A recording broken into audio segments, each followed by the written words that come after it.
Fermerët e zonës bregdetare në Bashkinë Divjak kanë filluar këto ditë vjeljen dhe hedhjen në treg të prodhimit të ri të patates dhe qepës së hershme.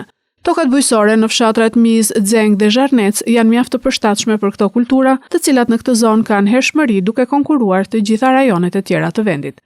Aktualisht 1 kilogram qep po tregtohet nga 35 deri në 50 lek, ndërsa 1 kilogram patate 40 deri 50 lek në varësi të cilësisë.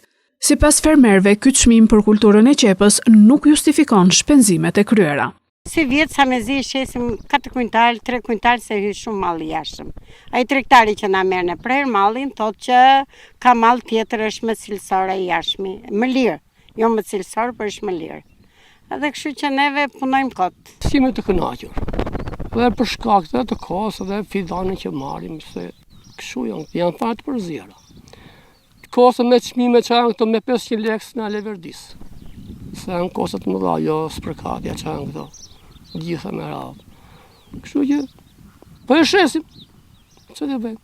E njëjta gjë vlen edhe për prodhimin e ri të patates, ku problematik mbetet konkurenca e patates nga importi.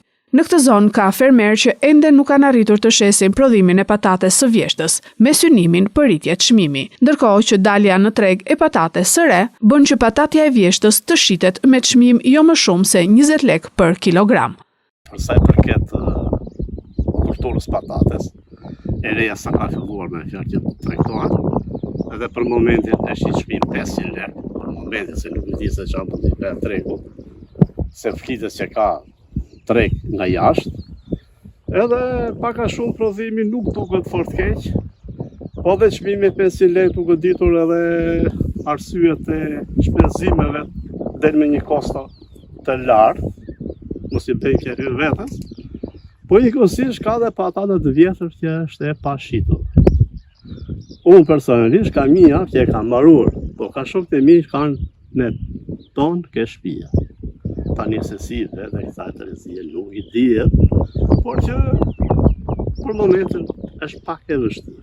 Fermerëve shumicën e prodhimit ju atërheqin tregtarët nëpër parcela, çka i penalizon ata se nuk marrin faturën dhe nuk përfitojnë nga subvencionet, pasi të gjitha pikat e grumbullimit që kanë licenca dhe lëshojnë fatura ende nuk kanë nisur të mbledhin patate dhe qep.